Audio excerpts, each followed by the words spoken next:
بسم اللہ الرحمن الرحیم نحمده ونصلی علی رسولہ الکریم اما بعد بسم اللہ الرحمن الرحیم۔ عزیز طلبہ، آج ہم کنز الدقائق حصہ دوم سبق نمبر 317 شروع کر رہے ہیں۔ اس سبق میں ہم کتاب الدیات سے باب جنایت البہیمۃ والجنایت علیہا وغیر ذالک سے متعلق پڑھیں گے۔ آج کے اس سبق میں ہم پڑھیں گے کہ جانور کا کیا ہوا نقصان مالک اس کا ضمان دے گا یا نہیں، اس کی مختلف صورتیں آج ہم پڑھیں گے۔ تو عزیز طلبہ، آتے ہیں کتاب کی طرف۔ سب سے پہلے ہم عبارت پڑھتے ہیں وَلَوْ اصْطَدَمَ فَارِسَانِ أَوْ مَاشِيَانِ فَمَاتَ ضَمِنَ عَاقِلَةُ كُلٍّ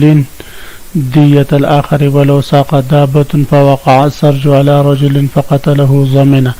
وَإِنْ قَادَ قِطَارًا فَوَطِئَ بَعِيرٌ إِنسَانًا ضَمِنَ عَاقِلَةُ الْقَائِدِ الدِّيَّةَ وَإِنْ كَانَ مَعَهُ سَائِقٌ فَعَلَيْهِمَا وَإِنْ رَبَطَ بَعِيرًا عَلَى قِطَارٍ رَجَعَ عَاقِلَةُ الْقَائِدِ مَا تَلَفَ عَلَى عَاقِلَةِ الرَّابِضِ وَمَنْ أَرْسَلَ بَهِيمَةً وَكَانَ سَائِقُهَا فَأَصَابَتْ فِي فَوْرِهَا ضَمِنَ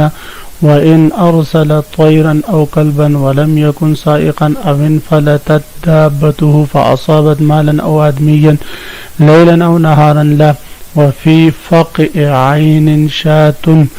لِقَصَابٍ ضَمِنَ النُّقْصَانَ وَعَيْنِ بَدَنَةِ الْجَزَّارِ وَالْفَرَسِ وَالْحِمَارِ رُبُعُ الْقِيمَةِ۔ وَلَوْ اصْطَدَمَ فَارِسَانِ سے مصنف علیہ الرحمہ یہ مسئلہ بیان فرما رہے ہیں کہ اگر دو شہ سوار میدان میں باغے جا رہے ہیں، راستے میں باغے جا رہے ہیں، ایک طرف سے دوسری طرف سے آ کر آپس میں ٹکرا گئے۔ اصطدام کہتے ہیں ٹکرانے کو، ایک دوسرے سے ٹکرانا۔ او ماشیان یا پیادل ایک دو بندے جا رہے ہیں تیز اور وہ ایک دوسرے سے ٹکرا جائے، فماتا اور ٹکرانے سے دونوں فوت ہو جائے، تو اس صورت میں ان کی مقتولون کی دیت لازم ہوگی یا نہیں؟ تو فرماتے ہیں کہ مقتولون کی دیت، دونوں مقتولوں کی دیت جو ہے وہ ایک دوسرے کے عاقلہ پر لازم ہوگی۔ دیکھیں گے اگر یہ ماشیان یا فارسان آزاد ہوں تو ان دونوں مقتولین کی دیت لازم ہوگی، اور ہر ایک کی دیت دوسرے مقتول کے عاقلہ پر لازم ہوگی۔ اور اگر دونوں غلام ہوں تو ان کا خون جو ہے وہ ہدر جائے گا اور اس کا تاوان نہیں ہوگا۔ اگر ایک غلام میں ایک آزاد ہے تو اس صورت میں پھر جو ہے غلام کی قیمت لازم ہوگی اور آزاد کی دیت غلام کے عاقلہ پر لازم ہوگی۔ عزیز طلبہ، یہ تو استحساناً یہ ائمہ احناف رحمہم اللہ تعالیٰ کے مذہب کی تفصیل ہے۔ استحساناً امام شافعی رحمہ اللہ تعالیٰ فرماتے ہیں کہ یہاں پر ہر ایک مقتول کی دیت دوسرے مقتول کے عاقلہ پر لازم ہوگی، لیکن نصفی دیت لازم ہوگی۔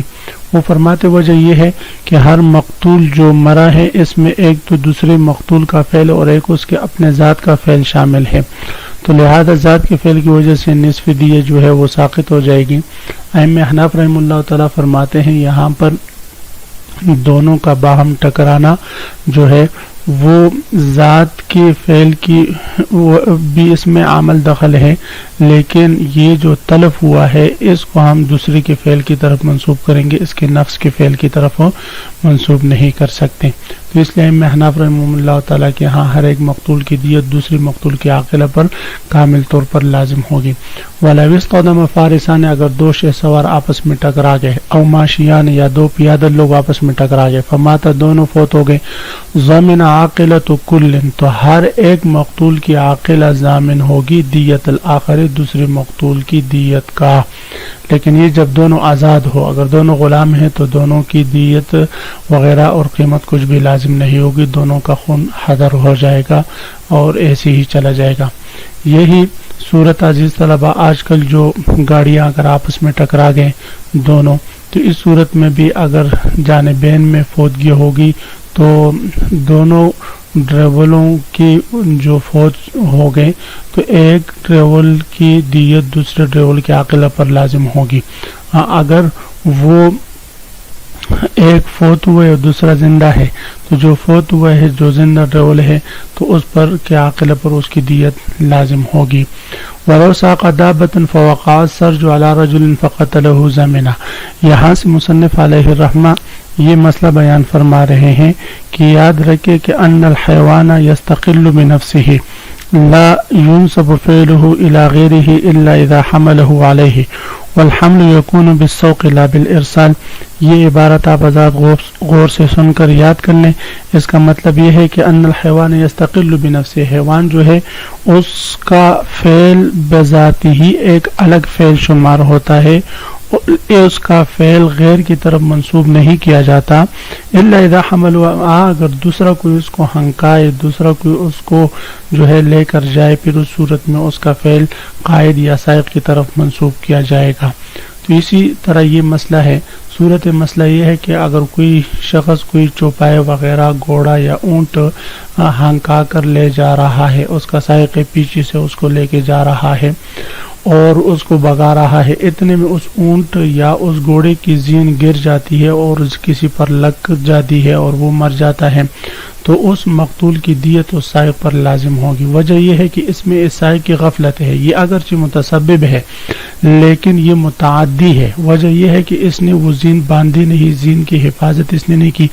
اگر باندھی ہے تو اچھی طریقے سے نہیں باندھی جس کی وجہ سے وہ زین گری ہے،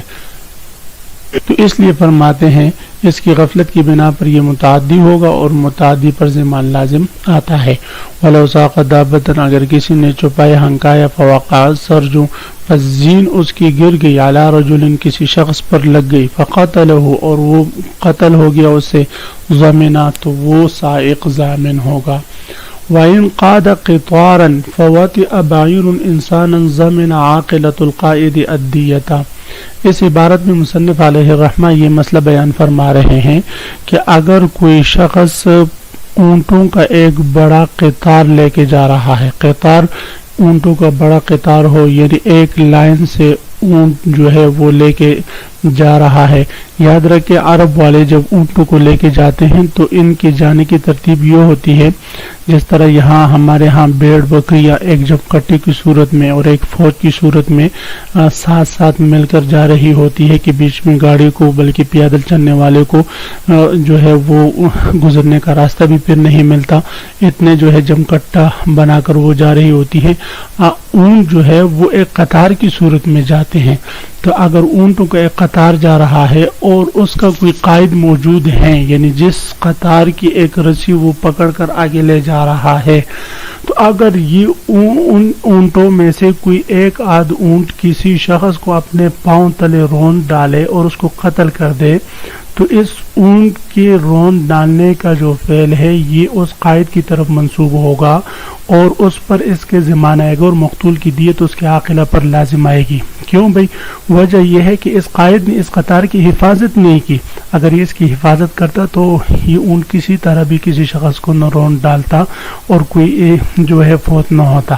تو اس وجہ سے یہ متسبب متعدی ہوا، اس تعدی کی بنا پر اس مقتول کی دیت اس کے عاقلہ پر تو فرماتے وَإِنْ قَادَ قِطَارًا، اگر کوئی شخص اونٹوں کا ایک قطار لے کے جا رہا ہے، فَوَطِئَ بَعِيرٌ، اس قطار میں سے ایک اونٹ رون ڈال دیں انساناً کسی انسان کو، ضامن عاقلۃ القائد، تو قائد کی عاقلہ ضامن ہوگی الدیتا، اس مقتول کی کامل دیت کا۔ وَإِنْ كَانَ مَعَهُ سَائِقٌ فَعَلَيْهِمَا، اگر اس قطار کے ساتھ قائد کے ساتھ سائق بھی ہو، یعنی پیچھے سے بھی ہنکانے والا کوئی ہو، تو اب صرف قائد نہیں بلکہ سائق اور قائد دونوں کے عاقلہ جو ہے اس دیت کے ضامن ہوں گے، ہر ایک پر نصف دیت لازم ہوں گی۔ وَإِنْ كَانَ مَعَهُ سَائِقٌ، اگر قائد کے ساتھ سائق بھی ہو، فَعَلَيْهِمَا، تو ان دونوں پر جو ہے وہ دیت لازم ہوگی، دونوں کے عاقلہ نصف دیت ادا کریں گے۔ وَإِنْ رَبَطَ بَعِيرًا عَلَى قِطَارٍ، صورت مسئلہ یہ ہے کہ یہ قائد قطار لے کے جا رہا ہے، اونٹوں کی رسی پکڑ کر اپنے پیچھے اونٹوں کو ایک قطار لے کے جا رہا ہے، اتنے میں پیچھے ایک شخص نے دیکھا بھائی کہ یہ قطار تو ویسے بھی اوپر گھاس کھانے والی جگہ پر جا رہا ہے، تو میں کیوں اپنا اونٹ جو ہے نا پیچھے سے اس میں چپکے سے باندھ دوں اور وہ بھی اس قطار کے ساتھ جائے واپس ہی میں پھر میں کھول دوں گا. چنانچہ اس نے اپنا اونٹ جو ہے اس قطار میں باندھ دیا, قائد کو پتہ ہی نہیں چلا, وہ آگے آگے جا رہا ہے. اور اس رابط کا بندھا ہوا اونٹ وہ کسی کو رون ڈال دے تو اب اس کا ضمان کس پر آئے گا, رابط پر آئے گا یا قائد پر آئے گا؟ تو فرماتے اصل تو ضمان رابط پر آئے گا, لیکن چونکہ ظاہری سبب قائد ہے لہذا قائد پر ضمان آئے گا, اور قائد پھر یہ ضمان جو ہے وہ رابط کی عاقلہ سے وصول کرے گا. یہ ترتیب ہوگی. وَإِن رَبَطَ بَعِيرًا, اگر کسی نے باندھا اپنا اونٹ علی قطار, اونٹوں کے ایک جاتے ہوئے قطار میں, قائد کو پتہ بھی نہ چلا, رَجَعَ عَاقِلَةُ الْقَائِدِ, تو قائد کی عاقلہ رجوع کرے, ما تلفا, وہ اس چیز کا جو تلف ہو چکا, علی عاقلۃ الرابط, رابط کے عاقلہ پر یعنی باندھنے والے کے عاقلہ پر رجوع کریں گے. وَمَنْ أَرْسَلَ بَهِيمَةً وَكَانَ سَائِقُهَا فَأَصَابَتْ فِي فَوْرِهَا ضَمِنًا. عزیز طلبہ, اس عبارت میں جو مسئلہ بیان ہو رہا ہے اس کو سمجھنے کے لیے یہ ضابطہ میں دوبارہ دہراتا ہوں کہ ان الحیوان یستقل بنفسه لا ينسب فعله الى غیره, کہ حیوان کا فعل مستقل بذاتی ہوتا ہے, اس کا فعل غیر کی طرف منسوب نہیں کیا جاتا, الا اذا حمله علیہ والحمل يكون بالسوق لا بالارسال, مگر یہ کہ اس حیوان کو اس کے فعل پر ابارا جائے, اور اس کو ابارنا یہ ارسال کے ذریعے ہوگا یا جو ہے اس پر سوار ہونے کی صورت میں ہوگا. اگر ارسال کی صورت میں ہو تو اس صورت میں پھر اس حیوان کا فعل جو ہے وہ مرسل کی طرف منسوب کیا جائے گا. تو فرما رہے ہیں وَمَنْ أَرْسَلَ بَهِيمَةً, اگر کوئی شخص بہیمہ چھوڑ دے, بیچ دے, وَكَانَ سَائِقُهَا, اور وَكَانَ سَائِقَهَا, اور ساتھ ساتھ وہ اس بہیمہ کو ہنکانے والا بھی ہو اور اس کو تیز چلنے پر ابارنے والا بھی ہو, فَأَصَابَتْ فِي فَوْرِهَا, بس اسی اسنا وہ کسی کا نقصان کر دے, ضمنا, تو یہ سائق ضامن ہوگا. عزیز طلبہ, یاد رکھے ایک ہے کلب اور ایک ہے کلب کے علاوہ دیگر جانور. تو بہیمہ سے مراد یہاں پر کیا ہے؟ مصنف علیہ رحمہ فرما رہے ہیں اس مسئلے کی وضاحت اس حاشیہ کو سمجھنے میں ضروری ہے. اعلم اولا ان بین ارسال الکلب والبہیمۃ فرقا, کہ عام جانوروں کے اور کتے کے ارسال میں فرق ہے, اور وہ یہ ہے کہ جب کوئی شخص کتا بیچ دے اور پیچھے سے اس کا ضامن سائق نہ ہو, اس کو ابارنے والا نہ ہو, تو لا یضمن المرسل, تو مرسل ضامن نہیں ہوتا. اگر کتا فی الفور کسی کا نقصان کر دے تو اس صورت میں مرسل متعدی شمار نہیں ہوگا, اس لیے کہ اس کا پیچھا کرنا اس کے لیے ممکن نہیں, اور متسبب جب متعدی نہ ہو تو وہ ضامن بھی نہیں ہوتا. اور اگر عام چوپائے کسی نے بیچ دیا اور وہ فوراً ہنکانے کے ساتھ ہی جا کر کسی کا نقصان کر لے, یا وہ سائق اس کا ہو یا کہ نہ ہو, تو دونوں صورت میں مرسل یہ متعدی شمار ہوتا ہے. تو یہاں پر مصنف علیہ الرحمہ نے جو قید لگائی ہے وَمَنْ أَرْسَلَ بَهِيمَةً وَكَانَ سَائِقَهَا, کسی نے جانور بیچ دیا اور اس کا سائق بھی ہو, تو اس میں بعض حضرات فرماتے ہیں کہ مراد اس سے کلب ہے, کتا ہے, اس لیے کہ کتے میں یہ تفصیل ہے کہ اگر اس کا باقاعدہ سائق موجود ہو تب مرسل ضامن ہوگا, وگرنہ ضامن نہیں ہوگا.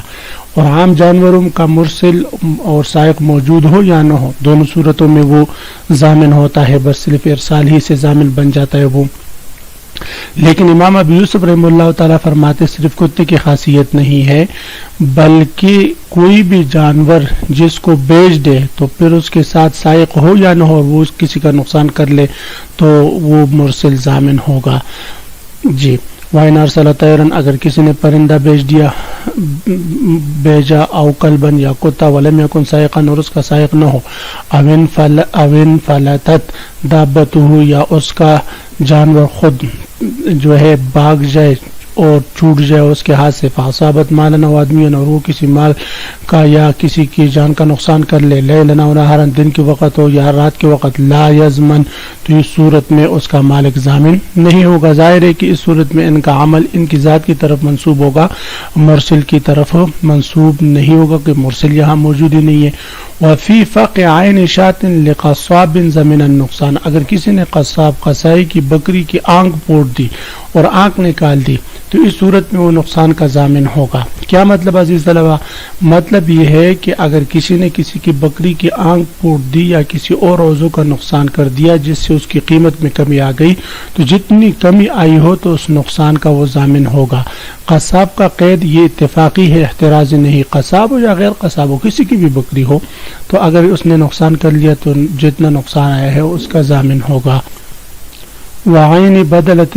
جزار والفرس، اور اسی طرح جزار یعنی قصائی کا جانور یعنی بڑا جانور چاہے گائے ہو کوئی بھی ہو،